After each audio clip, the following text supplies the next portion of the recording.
because people keep on talking about it, and it's only fair that we.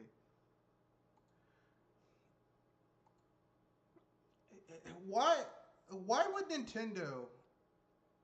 Why would Nintendo need to? Why would they split their fan base by releasing a point 0.5 upgrade to the Switch when they could take that money and that tech prowess and put it towards their next console?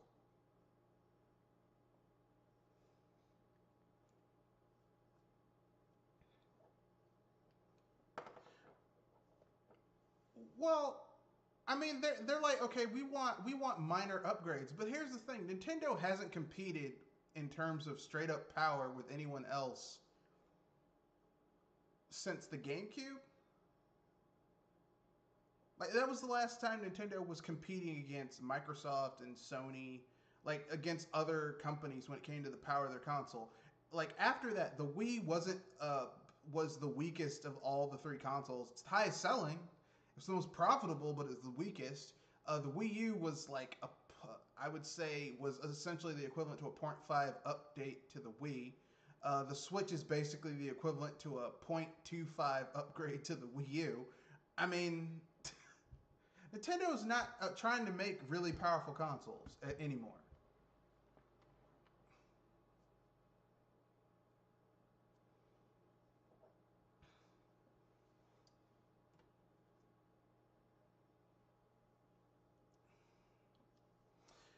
I mean, development cost. I mean, like, here's the thing. There are some. Yeah, development costs have skyrocketed, and it's just some games are just cheaper now. Some games are just cheaper to develop. Like development for HD is ballooning, and because they keep their costs low by just going barely HD, I guess it's lower. Now, here's the thing. I'm beginning to see the cracks to that development strategy because there are first party games on the Switch that the Switch struggles to run. I mean, play Xenoblade Chronicles 2. Now, once you get far enough in that game, there are areas that you go to, the game is struggling to load those areas. All right? And, if someone's like, hey, man, Xenoblade Chronicles X had textures pop in. No. I'm talking about you fast travel someplace, Xenoblade Chronicles 2, and if there's a lot of shit going on, you literally see the models of the base models of what was there in the development kit. And then you see the base models of the landscaping, and then you see the better landscaping coming, and then the final render. Like you literally see it from the point of view of the developers who made the game for a brief moment of time because it's struggling to load all this shit in. And that's because it's on the Switch, and because of the nature of the Switch's hardware and architecture. Okay?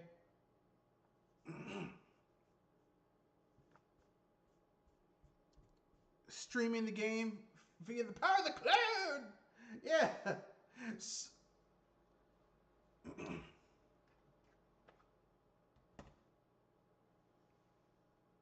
Because they want that money.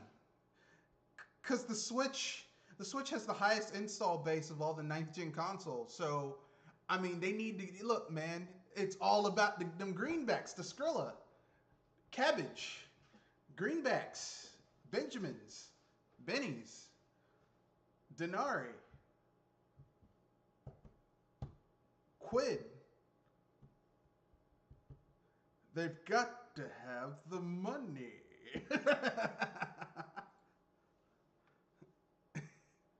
Well, that's from Anastasia, but it's apropos. Okay. Although the guy who did the voice also did they've got to have we've got to have more money. That's the guy who also did the voice for Shere Khan in Tailspin. So there is a Disney Collect connection, a little bit, but not spin it. But before we go any further, we kind of went off on a tangent. Let's have everyone introduce themselves, then we'll dive into the news of the week, and it's a big one. We got a lot of news coming out. So much so, I think this will be the news thing, and Saturday will be the Halloween special. Go ahead, Jewel. You start first. Ladies first.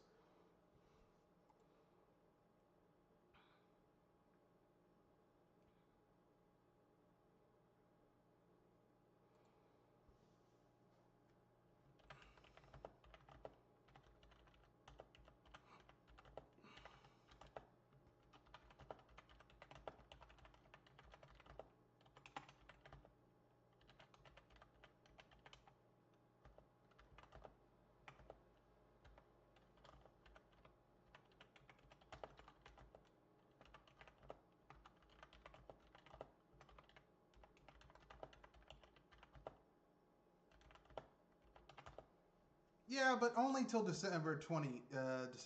So hopefully this will be the last delay.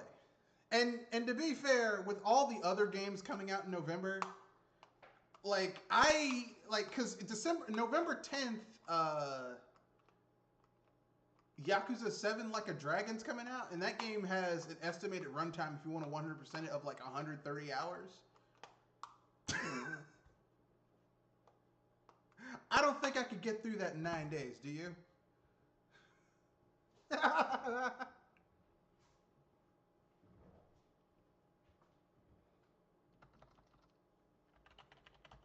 Yeah, so really, and here's the thing, like basically because of COVID-19, I have like literally I'm not even the amount of work I actually have to do is so little that I spend, to be honest, I spend most of my time wearing PJs, sitting in front of my computer bullshitting.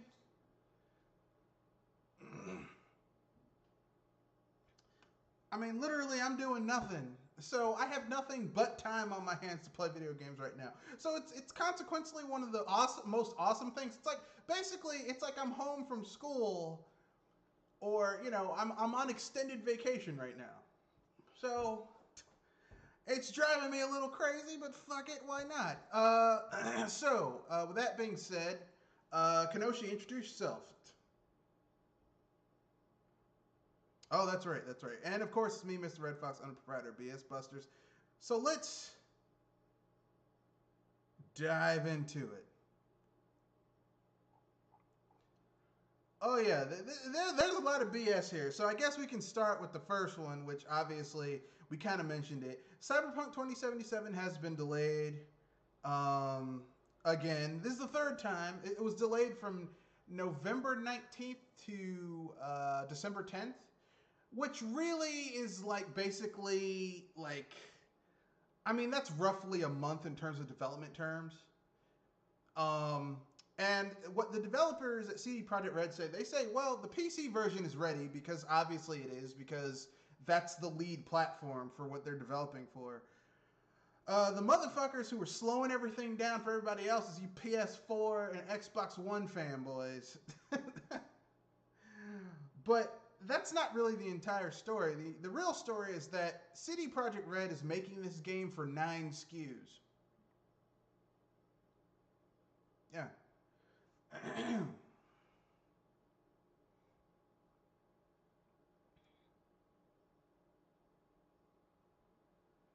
Well, those are 2 of them. I mean, think about it, okay? This game has to be made for the PS4, the Xbox One. It has to, which means that code also has to be compatible with the PS4 Pro and the Xbox.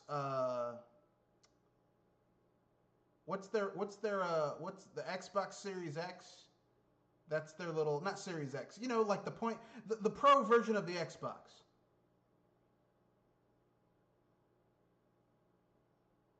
And not the Series X. It's like the 0.5 upgrade for the Xbox One. Remember that? Remember the 0.5 upgrade? Yeah. It was like the equivalent to the PS4 Pro. Okay, so that's 4 SKUs right there. Then they have to make a version for Linux, their own store, and a Steam version, and an Epic version. So that's 9 SKUs. Plus, all that code, whatever code they use, also has to be compatible with the new consoles that are coming out. So really, it's more than 9. It's the PS5. Yeah, the Xbox.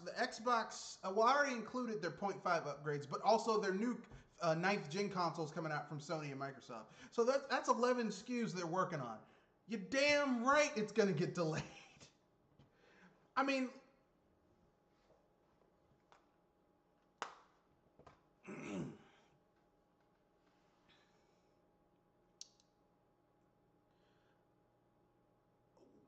well, people forget that when The Witcher 3 first launched, it came out for PC first. And then it came out to everything else after that. Which is what they should have done this time. But, they entered into little special deals to promote uh, Cyberpunk 2077 with Microsoft and Sony and all these different distributors. So they have to get this shit out. So, you know, they're under contract. They're contractually obligated to get it out. So,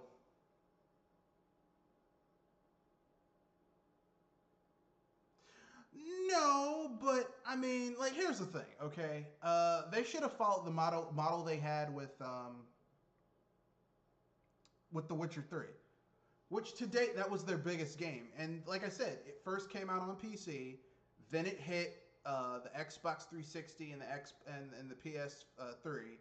Then they released a new version for the PS4 and the Xbox One, and that was okay. You know, like, I have nothing against that. I'm just saying, like, you know, like, you know, but I mean, CD Projekt Red is a different studio now than they were back then. You know, they got much bigger, a lot more overhead.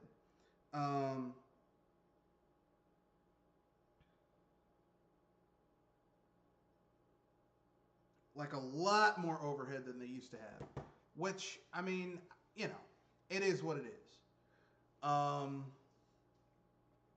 But I mean, you know, like, here's the thing. The bad thing is that for people who, you know, really wanted this game, for like, this was their, like, for a lot of people, Cyberpunk 2077 is their holiday game. This is their big Christmas holiday game for, you know, the fall season, you know, for the holiday season. You know, they're not going to have that game in their hands for like a month. But I mean, on the other hand, I would rather CD Projekt Red delay this game for, you know, 3 weeks and get the game to be more polished than for them to do what EA did with Mass Effect Andromeda.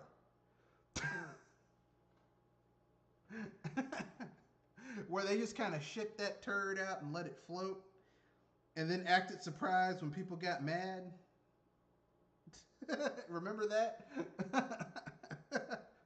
Like, I mean, to pull a quote from Shigeru Miyamoto, a bad game delayed can eventually be good, but once you release a bad game, it's bad forever.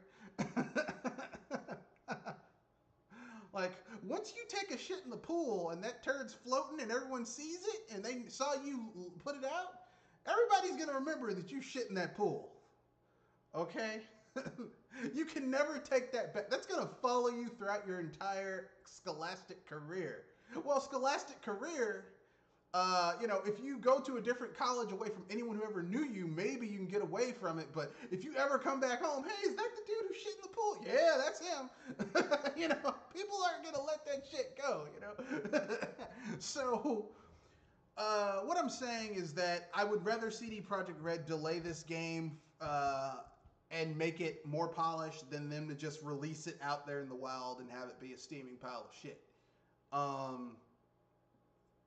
Although, I mean, to be fair, CD Projekt Red, each of their games, starting with The Witcher to The Witcher 2 to The Witcher 3, have been better than their previous installment.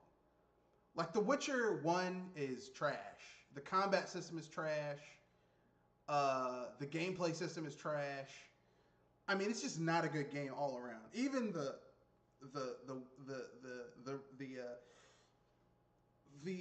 updated version of that game is not very good. The Witcher 2 is a bit better. You know, the combat's a little bit better than it used to be, but it's still not great. The Witcher 3 is legitimately a good game. I can't really get into it because I don't like Geralt of Rivera. I don't like the character.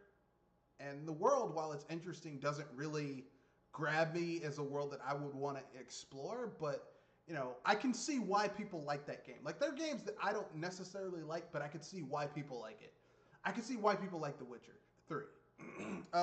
But you can see their development as a developer, how much they've gotten better over time.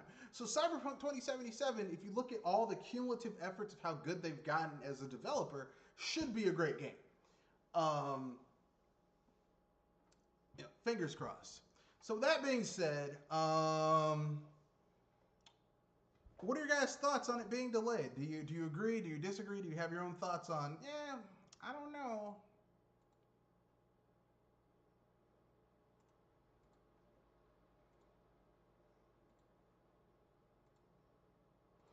Yeah, Carl Johnson when he gets dropped off by Officer Tenpenny. Here's a quick. No, go ahead.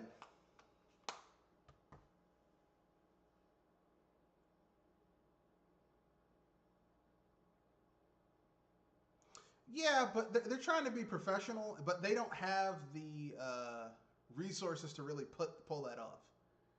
Because remember, another game that suffered from this was Mighty Number Nine. Because they were at one point they were trying to make they were trying to make like 6 different SKUs of that game. There was a SKU for PC, there was a SKU for the 3DS, the Vita, the PS3, the Xbox 360, Linux, and I want to say the Wii U. Yeah, so that's 7. That's 7 SKUs for one game. Each one having to be coded differently. So, I mean, like, you cannot, like, an NT Creates is even smaller, is like, I think it's only like 25% of the size of CD Projekt Red. So, you know, it's even smaller than CD Projekt Red, and they struggled to get that shit out. So, you know, if a small little studio couldn't get in, Mighty Number 9 was way smaller of a game than this game is, with far less moving parts. So if they struggled to get that game out on all those platforms, and by the way, Mighty Number 9 still has not come out for the Vita or the 3DS. Let me check that. I know it didn't come out for the Vita. Let me because I don't want to say, you know, unlike some people, I don't want to say false things. Vita version of Mighty Number 9. Mighty Number 9.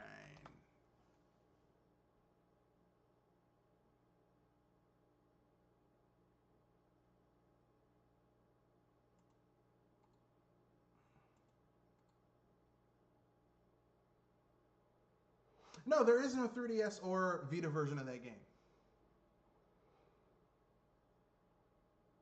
So, you know, so there you go. Okay. They had 7 SKUs they were working on. They had to drop 2 of them because it was unfeasible for them to do that. Now, Cyberpunk, and that was NT Creates. That's a very small studio. CD Projekt Red is a much bigger studio, but still, that is okay. You've got the Xbox One and the PS4. Then you've got the 0.5 upgrades for both of those consoles. Okay. Like the Pro version for the PS4 and whatever the fuck the Pro version. I forgot the name for the Xbox. Okay. And while the code isn't drastically different between the 0.5 upgrades, you still have to have little bennies. You have to have code that lets those consoles utilize those features to make them look slightly better on those consoles. So that's extra work that has to be done. Then there's the Linux distro. That's code that has to have its own version of code. Then there is their own GOG version, which has its own code. But that's PC, but still, it has its own code. Then there's the Steam version that has its own code. Then there's, or at least the front end code that it can handshake with the Steam DRM. Then there is the what's it called? The Epic version, which has its own code. So that's at this point we're at 8 different versions. And that's before you get to the other 2 9th gen consoles. So my point being, they bit off a lot fucking more than they could chew. But you know, if they pull it off, it'll be a coup. It'll be a coup. It'll show that a small mid-tier studio or a mid-tier indie studio is outperforming, you know, EA, Activision, Ubisoft, Square Enix, Konami. I mean, damn, you know, you got showed up by Polish studio. But you know, it is what it is. Our next little bit of news: Phil Spencer is not sure whether the Switch is a big platform for the Xbox.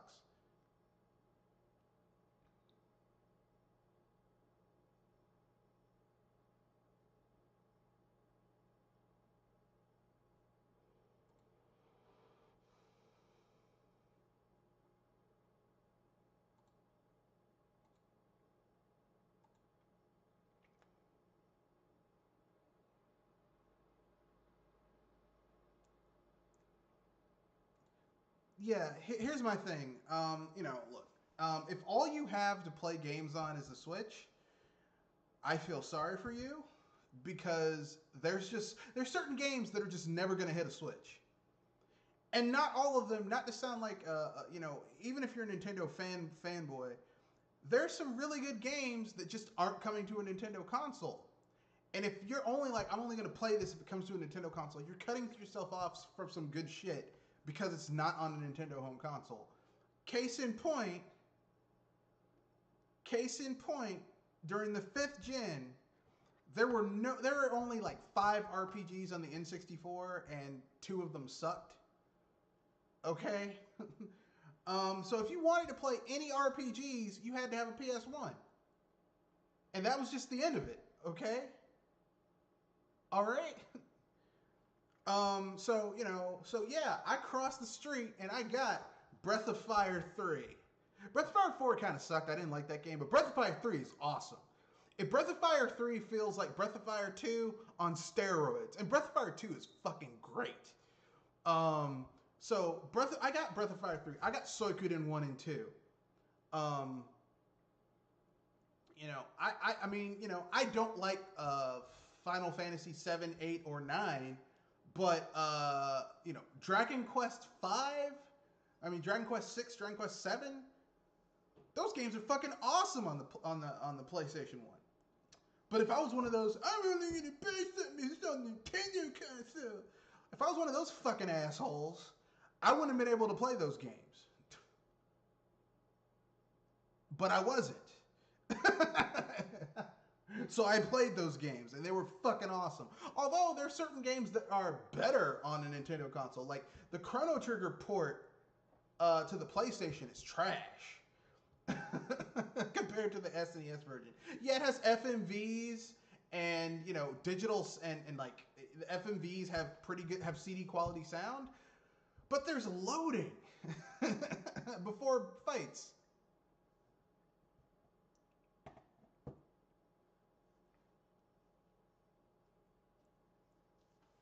Yeah, that is true. They were choppy. There were loads before fights. It was loading before some fights.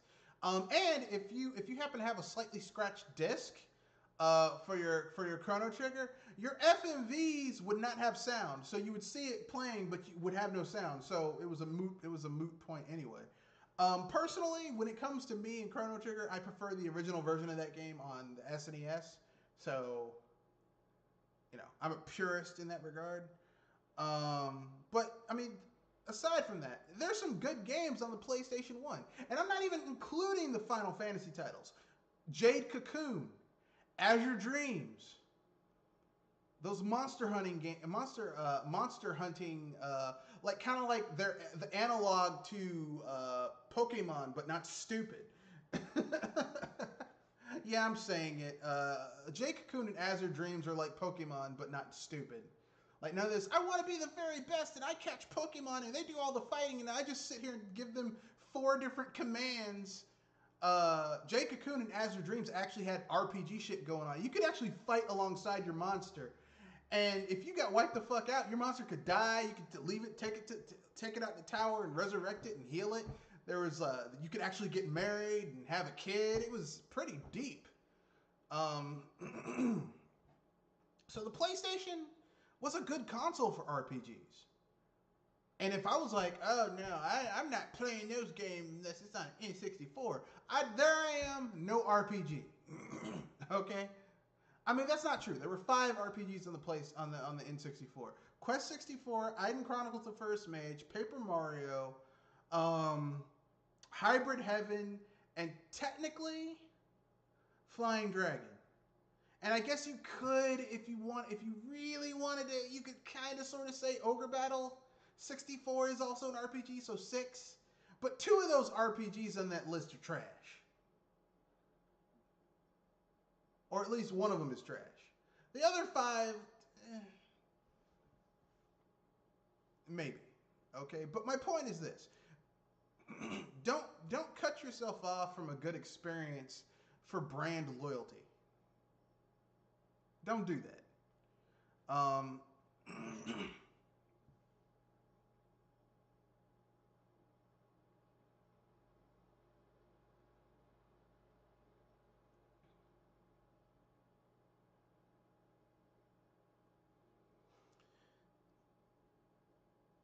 for cheaper than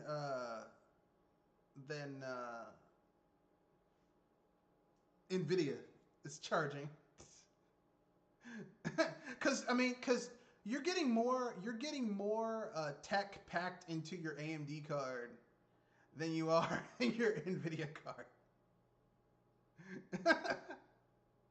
Because basically like the mid tier AMD 6000 card is packing 16 gigs of DDR6 memory, which means that offloads shit calculations your CPU would have to do onto the graphics card with some of the fastest memory commercially available right now. It's insane. Almost made me want to go and buy a card, even though I just bought my 5700 XT. almost. It's close. It's like this is almost. But then I realized if I'm gonna buy a graphics card, I'm probably just gonna build a new PC. Because at this point, it's not worth me putting another graphics card into my motherboard as it is. So I'd probably.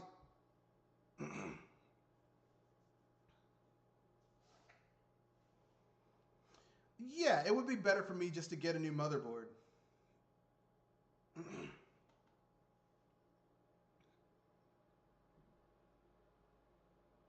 Yeah, so for me, like basically, I will probably get when I build a new PC, which I'll probably build a new PC next year. I'll wait till the prices drop because you know they're gonna release new iterations of the shit they just announced this year next year. So that's what I'll get those cards next year when the price drops, and I build a new PC. I'll get a new motherboard with all the bells and whistles, and build a new PC from scratch. Maybe I'll put Linux on it, so then I'll have really efficient gaming on there. And I'll just have all SD drives in that shit. Build a PC and no physical drives, just all solid state, and it'll be blazing.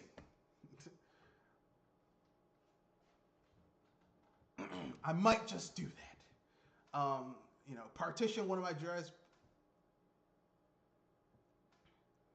I mean, what I'm thinking is I'll probably wait till Cyber Monday next year, or when they have a Prime Day, and get some SSDs and put them in there. I'm thinking I'm gonna put 3 SSDs in there, maybe 4, but definitely 3. I'll put one that's like I'll put 2 that are 2 terabytes, and I'll put one that's 1 terabyte, and that should be enough.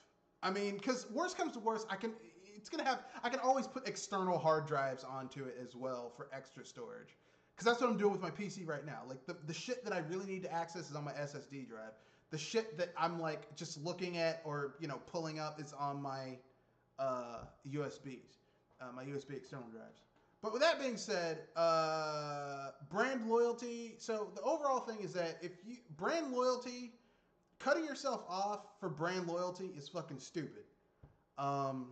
You shouldn't cut yourself off to a great experience due to brand loyalty. It's not a good thing to do. You're literally cutting off your nose to spite your face.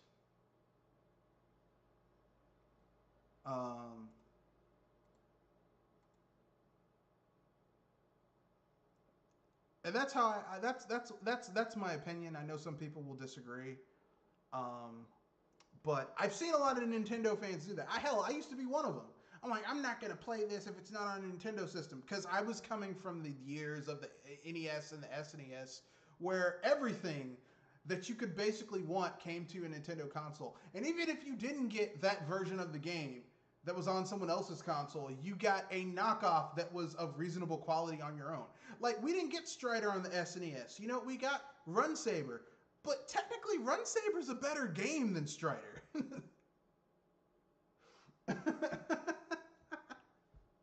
That's right. Bet you didn't know that, did you?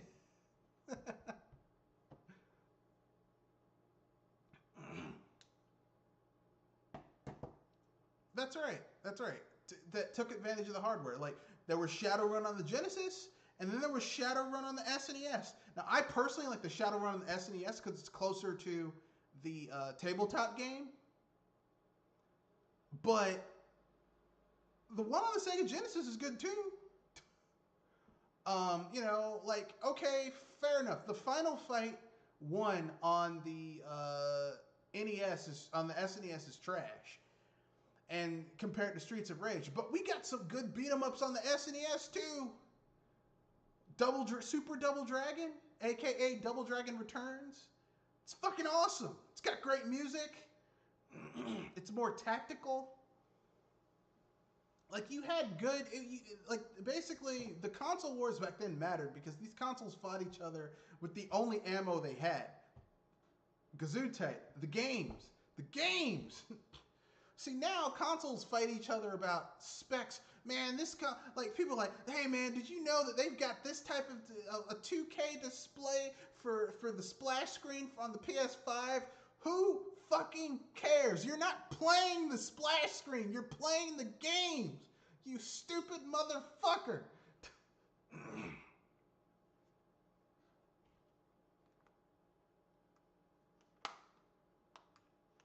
No. The big next gen game is a cross gen game, and it's Cyberpunk 2077. That's the big, like, literally, like, okay, let me put it this way, okay?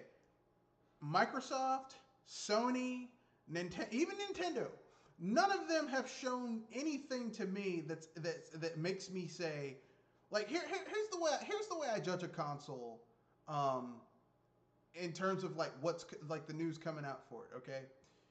Like, if I already own the console, you need to make me happy that I own this console. Like, what games are coming out for it where I'm like, man, I'm glad I bought that console. This year, nothing that's come out on the Switch, I'm like, man, that's really fucking awesome. Animal Crossing, that's an up-res 3DS game. I don't give a shit. That is an up-res 3DS game. Okay? What was the other game that came out this year for the Switch? That was big, that people gave a shit about? Origami King, which listen. I know some people like that game. I'm not going to cast aspersions on people liking that game, but for me, that game was a disappointment. Okay, so, and then finally, their big game. They've released 3 big games this year. Well, 2 big games, and their third final game is a sequel to Hyrule Warriors, but it's not based on the Hyrule Warriors universe. It's based on a prequel to a game that I don't really care much about. It's a Hyrule Warriors Breath of the Wild prequel. That's Nintendo's big game for this holiday season. A Warriors game. And I know it's Legend of Zelda Warriors, but still, a Warriors game. I have never been excited for Warriors games. The only Warriors game where I was like, man, I gotta buy that shit, were the 2 Fist of the North Star ones, but that's because I'm a Fist of the North Star fanboy. I'm a fan of Legend of Zelda, but I don't want to fucking play a Warriors game with Legend of Zelda characters. I really don't.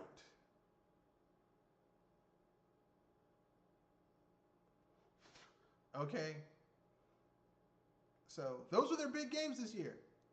They made money. Look, listen, business-wise, Nintendo's knocking it out the park. But on a personal level, for me, those games did not tickle my fancy at all. I was not impressed. All right. And don't. Yeah, look. Those are my personal opinions. I know. Look, you look at the sales of Animal Crossing. A lot of people are enjoying that game. So if you're enjoying it, knock yourself out. Me personally, the only Animal Crossing I've really enjoyed was the one that was on the GameCube.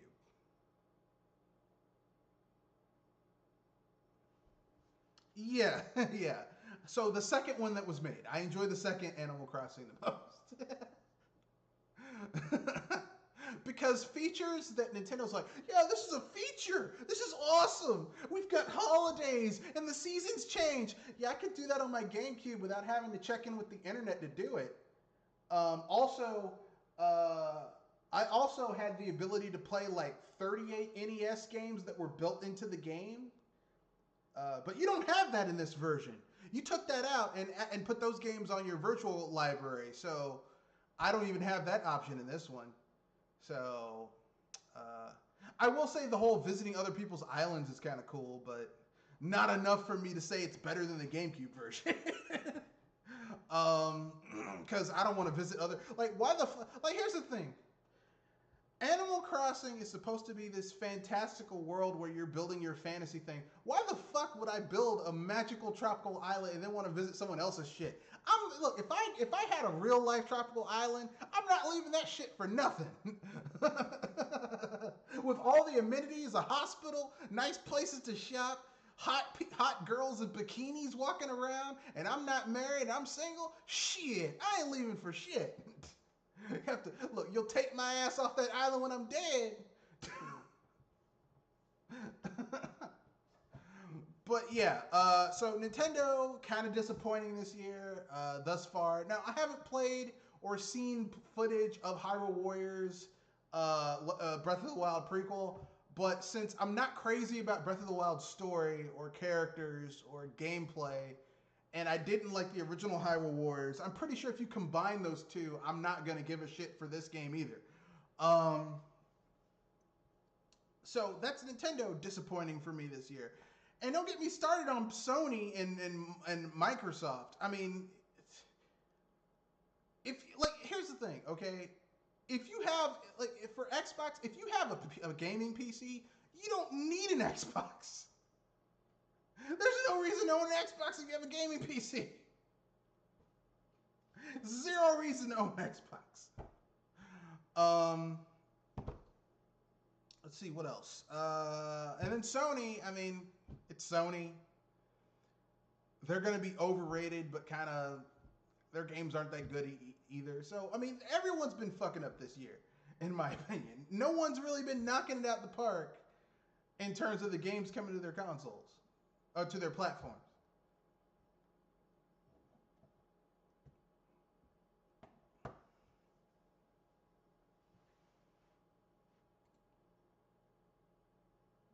Really, you're not getting Cyberpunk 2077?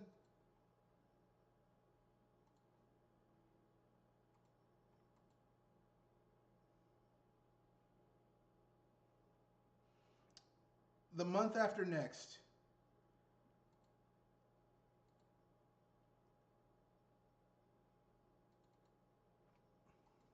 Yeah, I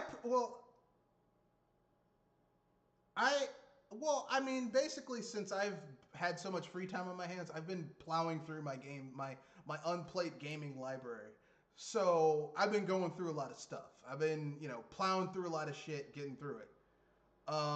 Speaking of a lot of games, so Nintendo dropped their direct that I was expecting their previous direct to be, the one before their Hyrule Warriors one, the one where they're just going to announce a whole bunch of games are going to be delayed to 2021. And so basically, this is their direct where they announce a whole bunch of shit to being delayed to 2021. Like, yeah, almost everything that was shown in that direct was shit that was supposed to come out this year. Now, to be fair, COVID-19 had a lot to do with this. I'm not going to discount that, okay? It's basically 2020 is the lost year for productivity.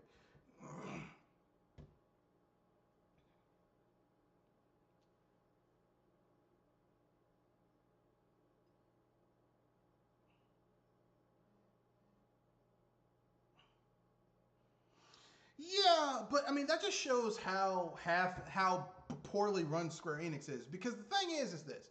Look, I know you can't predict a pandemic. You can't predict a health disaster. Fair enough. But you guys haven't set up where people can work from home in the video game industry where shit. Here's the thing. Yeah, it's Japan. I know Japan has a fucked up work culture. We talked about that on the podcast when we said Japan has a fucked up work culture. Yeah, that's what I'm like. So you mean to tell me no one can work from home? or even from satellite areas, like satellite offices. I mean, it's just kind of like, it tells me how far behind a lot of those companies are in Japan when it comes to their work mentality and how they set shit up. But anyway, yeah. So 85% of the games they announced in the Nintendo Direct Mini Partner Showcase were delayed to 2021. The new Circle of Seasons game, which is basically the Harvest Moon games made by Marvelous. The people who made the Harvest Moon games that people like were made by them. The Harvest Moon was licensed out to them by Natsume. Then they parted ways, but basically, like, the Circle of Season games are still like, when you play them, it's like, oh, this is Harvest Moon. Because Natsume, the shit they've been making doesn't even feel like Harvest Moon. Doesn't look like it, doesn't play like it. It's like literally all their expertise for making Harvest Moon games left when Marvelous Studios said, fuck you guys, we're taking our ball, we're going home. So that's been delayed to 2021. Let me get a...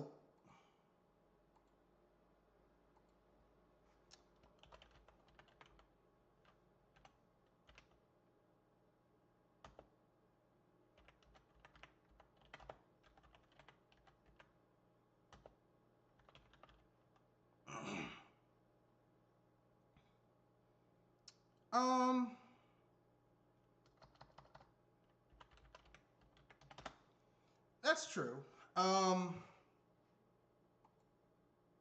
Okay, here we go. So the Bravely Default 2 has been delayed to February 26, 2021. Story of Seasons Pioneers of Olive Town is delayed to March 23rd, 2021. Surviving the Aftermath has a spring 2021 window on Switch.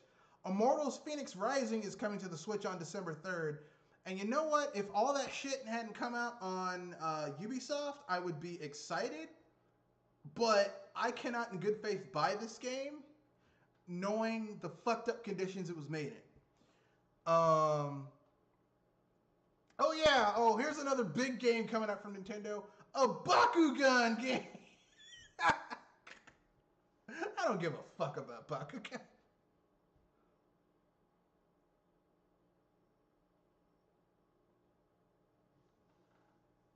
It's not going to be Bakugan. Yeah, I'm sorry. Fuck Bakugan. I didn't like it when it was on the 3DS and the DS. I didn't even like that TV show.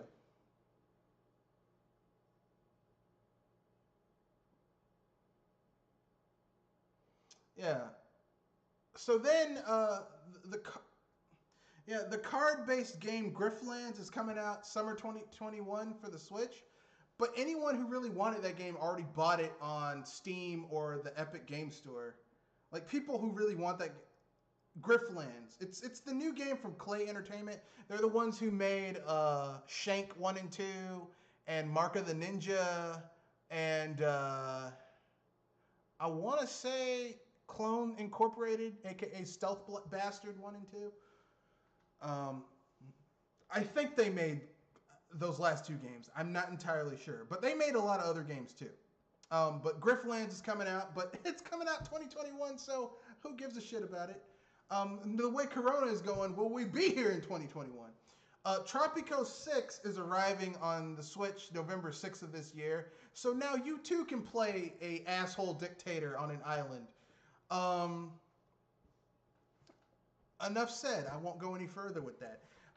So then we have cloud versions of Hitman 3 due in 2021 and Control Ultimate Edition.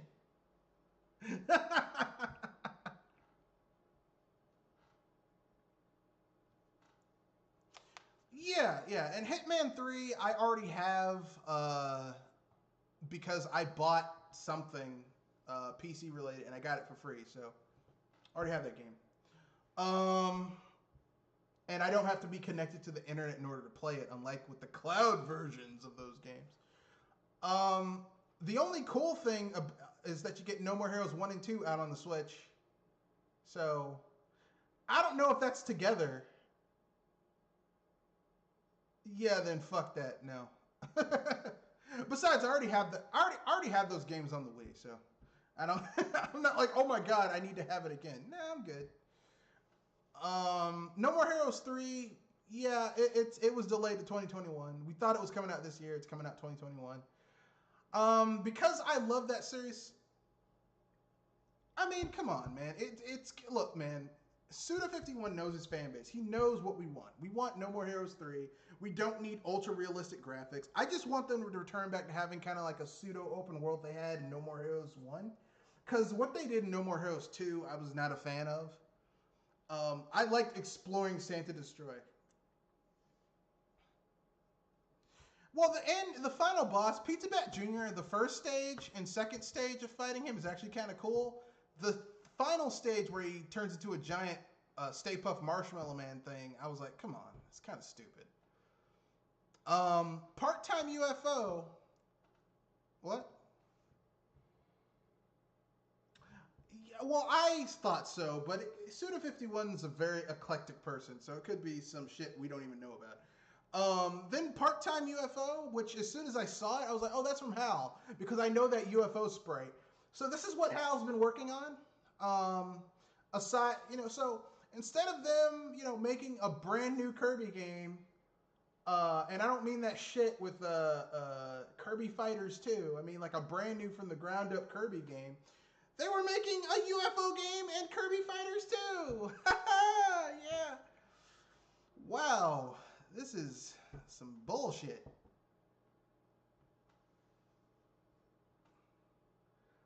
I mean, you have HAL Laboratory, which arguably HAL has some of the HAL arguably has some of the best developers in the video game industry. Because a lot of the people in HAL, when Satoru Iwata was president of the company, would be promoted out of HAL into the Nintendo Tokyo EAD, top tier studios. So, and yet they're making this shit. I mean, and look, listen, once again, I know it's COVID. I know, like, a lot of shit got delayed, but really, okay, we'll go with it. But you can play that today. It's Part-Time UFO. It actually looks kind of cool. I'm talking shit about it, but it looks cool. I might get that. Because I am a HAL fanboy. And I do like that little UFO. Especially when Kirby can turn into him, because in the first, on the NES, that's actually like the best power up in the game, because it basically can destroy enemies, bosses. It's insane. The Kirby in his UFO form is insane. It's like, damn. I mean, if you thought the plasma form in Kirby Superstar was overpowered, it had nothing on the UFO from Kirby's Adventure. Not Kirby's Adventure, the first NES Kirby game, because the first Kirby game was on the Game Boy. But anyway, yeah. And then there's also a Hyrule Warriors Age of Calamity demo.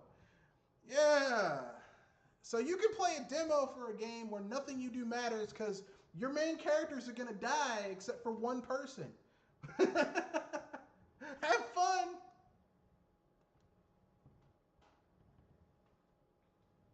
Yeah. That's the thing. It's like here's the thing. No matter what they write and no matter how interesting they make it, doesn't fucking matter, because you know what's going to happen. It's kind of like Rogue One. It's like, don't get attached to these people. They're all going to die. What? It's like, wow. But go ahead.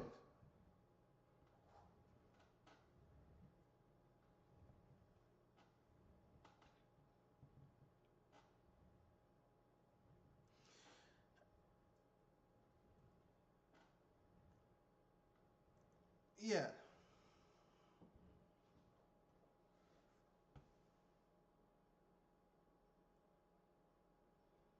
Yeah.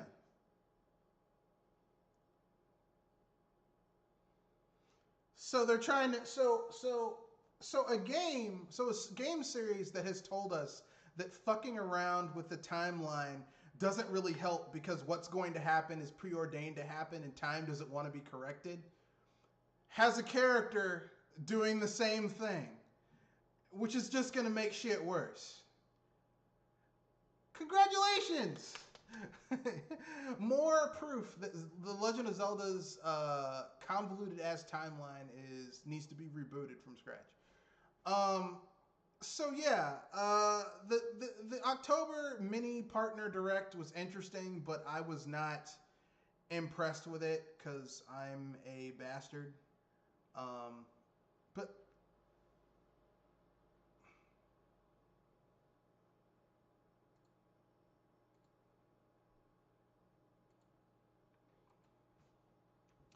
well, I mean, it makes sense.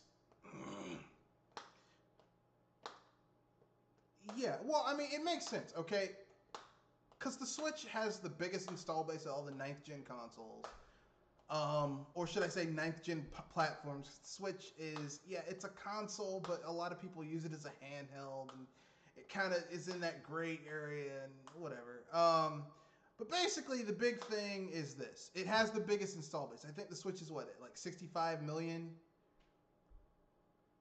68 million. Like when you have an all install base that big, people are like, look, we want to make money off of this, so let's put it on there, and that's all it is. It's this boils down to money. That's why you're seeing games come to the Switch where it's like this really shouldn't be on the Switch because the Switch just can't handle this game, but you know people are doing it. Um, and considering that Dragon Quest X, the streamed version, the cloud based version, where you basically get a cartridge or a code, download a client, and then it's streamed to your PC or your Switch or your Wii or your Wii U. They're already like they already have that in Japan, so why the fuck wouldn't they bring it over here? It was only a matter of time till they did it. Cloud-based gaming is coming, folks. It's coming, um, and it's a steaming locomotive. Don't stand in front of it like you're gonna stop it because it's coming. It's gonna run your ass down. Um, I'm not happy with it because I don't like being forced to be connected to the internet in order to play my games, but this is where we're going, folks. Unfortunately. Um, so let's keep it moving. We have some other news stories here. Ubisoft's subscription service that no one was using is coming to Luna and Stadia, and they're rebranding it. They're rebranding it from UPlay to Ubisoft Plus. It's still kind of shit though.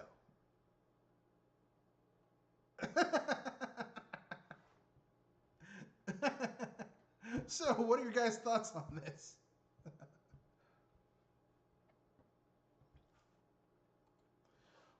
Okay, basically for $15 a month, you can basically pay kind of like how you can pay for channels on Amazon. Like on Amazon Prime, you get access to all this stuff that comes with your, however much you pay per month. But then on top of that, you can pay an extra amount of money to get access to extra shit on top of that. So like I have Cinemax on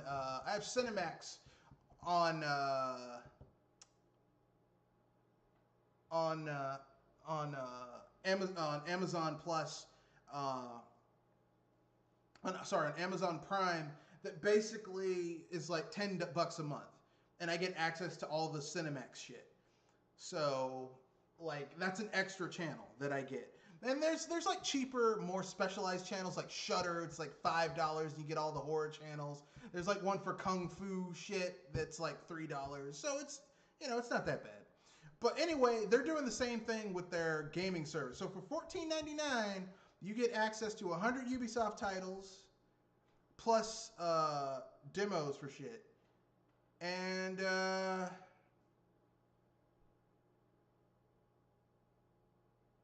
I mean,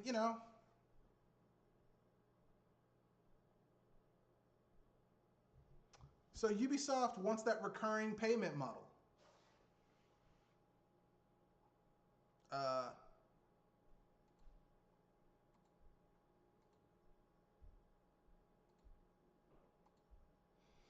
well, they want their it's not Netflix. They want their Xbox Game Pass, basically. They want Game Pass too.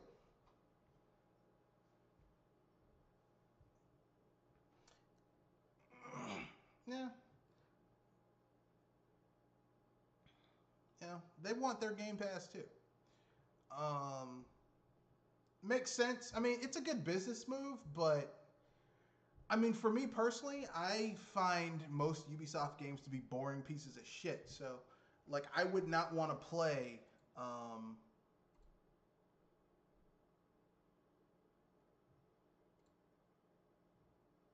I wouldn't want to play another Ubisoft game.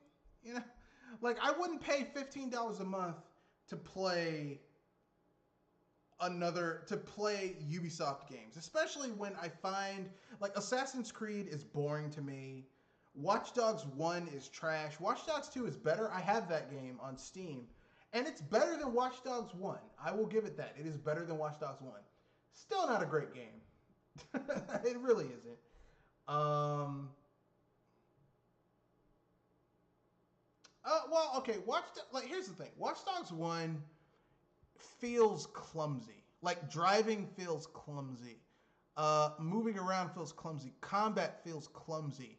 The hacking, which seemed awesome in the demo, like the demo reel they showed, like at E3, is just like you press this button to do this. It's not really an interesting mechanic. And I mean, you could get beyond all of this if the main character was interesting, but everything that this dude does, that happens to this dude, he brings on himself. Like it's not like, I mean, you can forgive clunky everything if the character is interesting. Like GTA San Andreas is a clunky game. I love it, but it's clunky as fuck. But you can forgive a lot of those sins because Carl Johnson and the situations he finds himself in are like entertaining, right?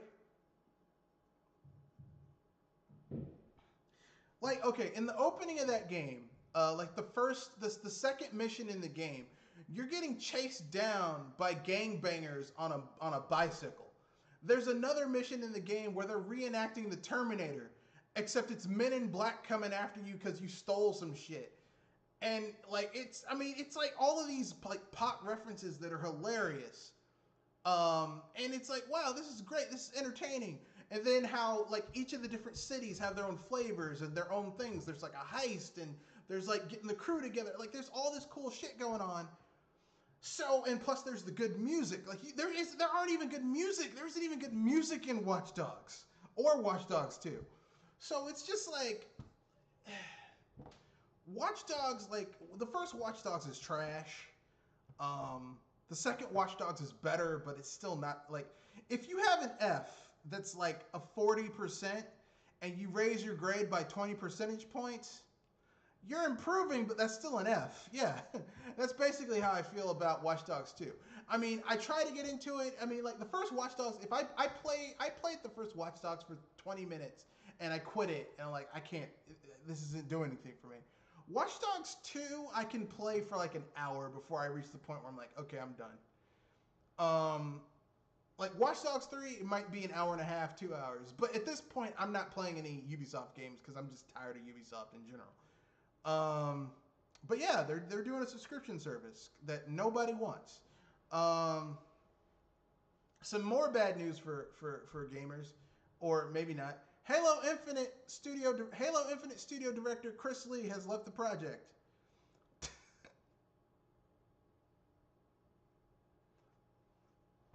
Yeah. He's still working at Microsoft. He's just not in charge of the game. So basically, there was some shit going on, and they were like, yeah, we're going to get somebody else in here. So don't be surprised if that game doesn't get delayed again next year. Because if the studio director has left and they put someone else over it, like someone else from outside the team working on it, there's going to be a completely different vision, and don't be surprised if a lot of shit gets scrapped for new shit. I'm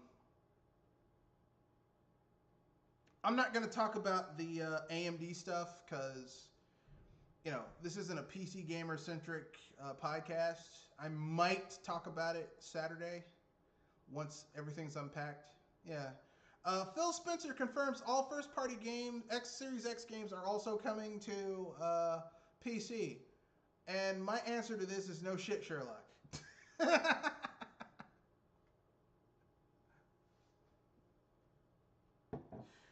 You know, some people are like, oh, I can't. I mean, why would they not? Why would they not put their first party games on PC as well? Like, why would they? Like, why would they leave money on the table like that?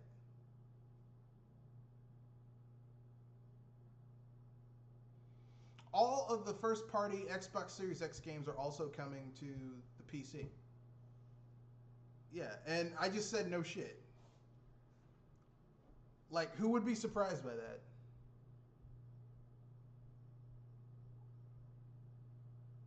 Like, you know, only Xbox fanboys would think that them buying that expensive ass box to play essentially PC games with a controller. I mean, look, if you're like me and you already have a PC capable of playing these games, there's no reason to own an Xbox Series X or an Xbox One. Really, there's no reason for me to own Xbox anything. Because technically speaking, I have a Windows-based PC running DirectX, so technically I already have an Xbox. They already got me. Next, the $375,000 box of Pokemon cards bought by Logan Paul turned out to be fake. Ah, fuck that guy.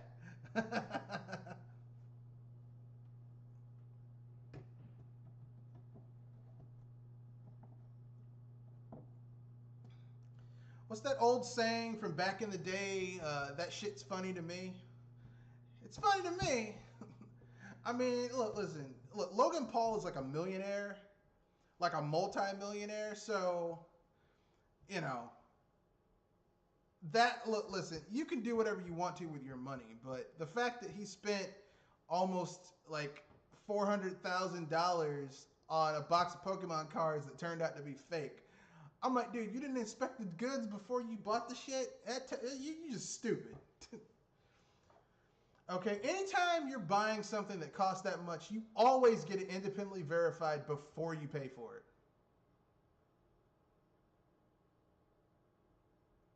But some people are stupid. So here we go. Cyberpunk 2077. Well, I already talked about how the PC version is ready, but it's the Xbox One and PlayStation 4 versions that are holding everything back. So, yeah, you fucking last gen motherfuckers are the ones who are holding everybody back.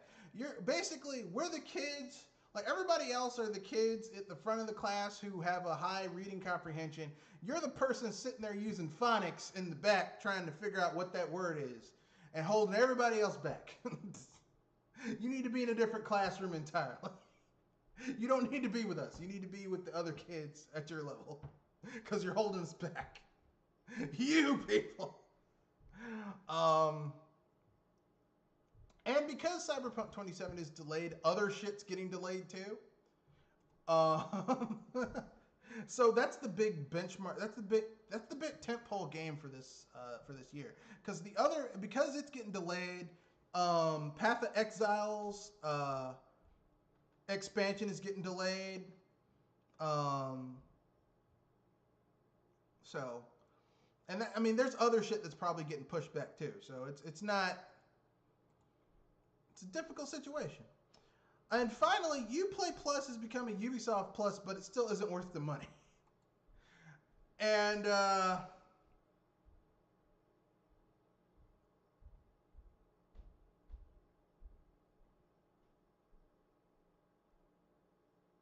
so basically, the person in here says that the subscription doesn't seem like a good value to them because it's asking for more money than Game Pass or Netflix or Spotify or Amazon Prime for access to a relatively small library of games. And the games just, I mean, like their big thing on Luna and Stadia says you're going to get access to premium games like Watch Dogs Legion, Assassin's Creed Valhalla, and Immortals Phoenix Rising.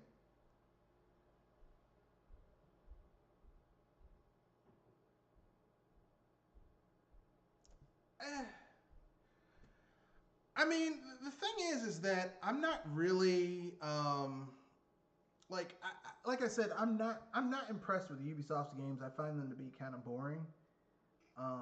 Like Far Cry.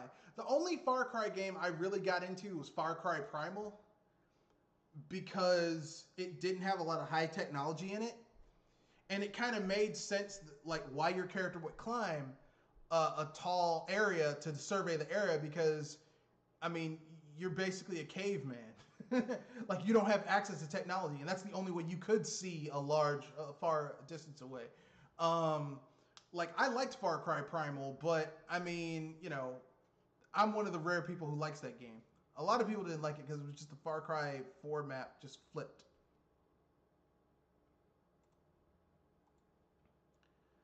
Um, Finally, we have a nominee for Asshole of the Week, but I will save that for Saturday. It's the CD Projekt Red CEO.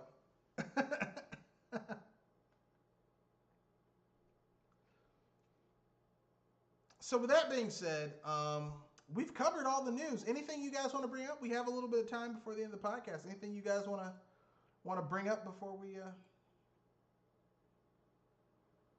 Yeah.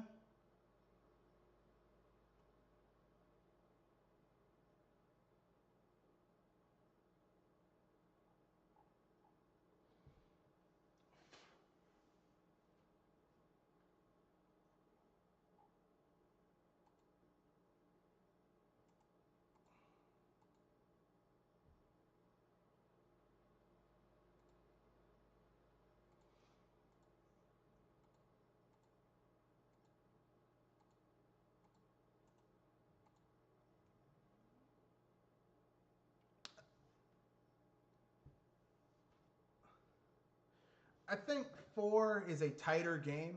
I think 5, they try too much to. Like 5 is trying too much to basically be like this grand RPG epic. Like 4 is just about this kid who's spending a year with his uncle and his cousin, and like his parents are overseas, and it's just like it starts as like a slice of life. I'm just making friends, and then it turns into a murder mystery, and then some supernatural cult shit. But at the end of the day, it's still about a young man, becoming more independent, discovering himself, finding a girlfriend, basic shit you can understand. Persona 5 is like it's too much. Like you can beat Persona 4 if you well it's not over the top, it's just too much. Like you can beat Persona 4 in about 30 hours if you know what you're doing. Persona 5 is like a 130 plus hour game if you want to 100% it.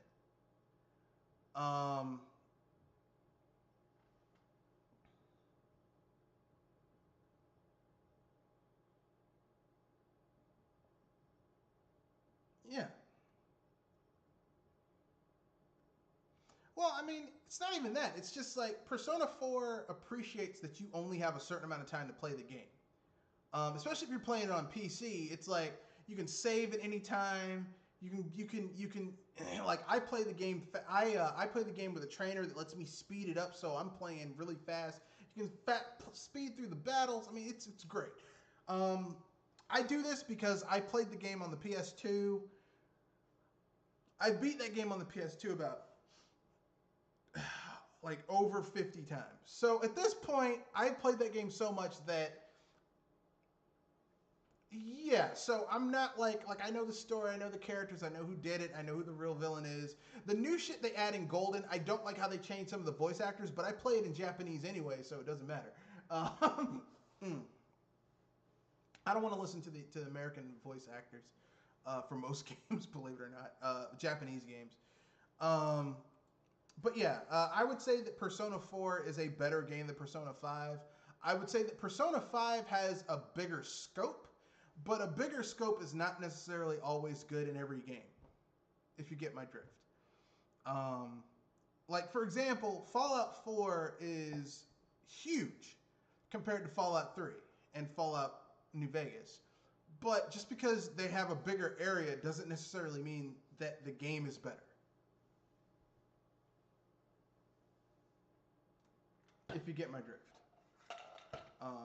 That's what people kind of fuck up sometimes. They like a lot of developers think that having a bigger world makes it better than having a more dynamic world, or because I mean, I would rather have a game take place on an island that has like maybe 2 or 3 big cities and then a whole bunch of little towns and villages and shit, but a lot of shit happening in those towns and villages versus what you have in like Skyrim or Fallout where they're like, yeah, this is a city, and you go there and there's like 30 people living in a quote unquote city.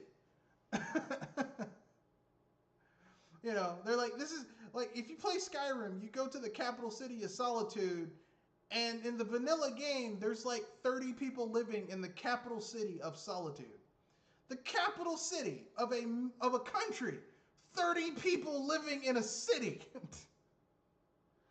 I mean, it's lazy. It's lazy, and it's like, I mean, I know this is gonna sound kind of cliche, but size isn't everything in games. It's how you utilize the size. Well, I mean, that's what I'm saying. I hate because it's utilized as a sex joke, but size isn't everything in games. It's how you utilize the size. It's kind of like okay, let's contrast and compare. Look at the city of Novigrad in The Witcher 3 versus the big cities in Skyrim. Okay? Like I said, you go to the big cities in Skyrim, you're lucky if there's like 30 people in those cities. It's really like 25 with like 5 characters who are just like throwaway characters who walk around just doing whatever.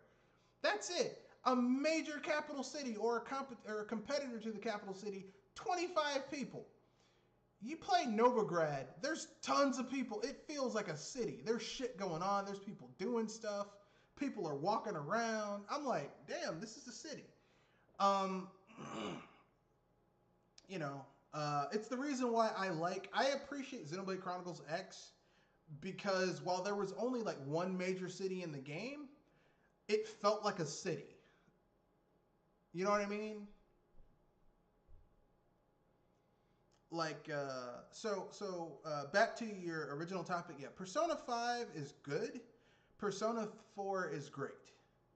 It may be the best Persona game I've ever played. And I've played all of them. I played the original Persona games on the PS1. I played Persona 3 on the PS2, which I don't think is a very good game. And then I played Persona 4, which is excellent. And then I played Persona 5, which I'm about 30 hours in. And I'm only about 15% through with the game. So I still got some more to go.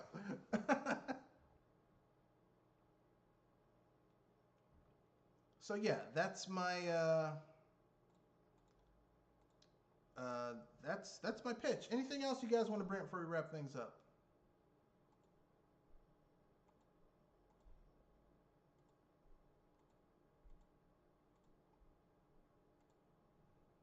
It's a good question. I'm not entirely sure. I don't think I'll be playing anything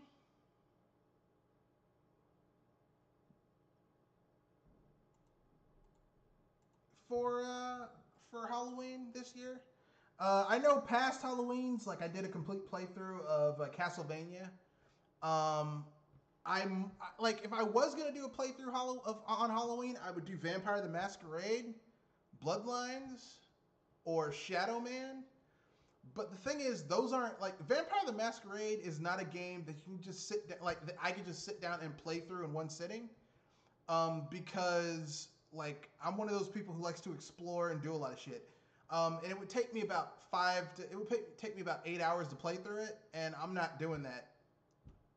Like I have other things I want to do on Halloween, like sleep, like sleep. Yeah, that's all I can really do right now. Is just a lot of sleep, watch TV, sleep, do a little bit of business via my internet, set up some business deals, sell some stuff, buy some stuff. That's about it. But like I don't really want to play Vampire the Masquerade. I definitely will talk about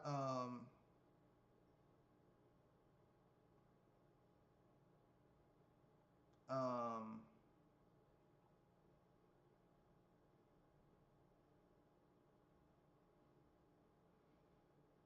some of my favorite scary movies of Halloween.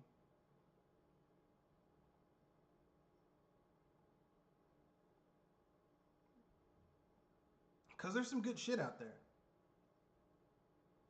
Um, Now, I'll probably talk about my favorite um, my favorite truly scary Halloween films. And this time I'm not going to talk about John Carpenter's The Thing. I've talked about that enough. I'll talk about another good film that's a remake. Probably the Cronenberg's The Fly or The Blob. I might do a review of Cronenberg's. I might re-upload my review of Cronenberg's The Fly or The Blob, something like that. But that'll be basically what I'll go with. So, anyone have anything else they want to go through before we wrap things up?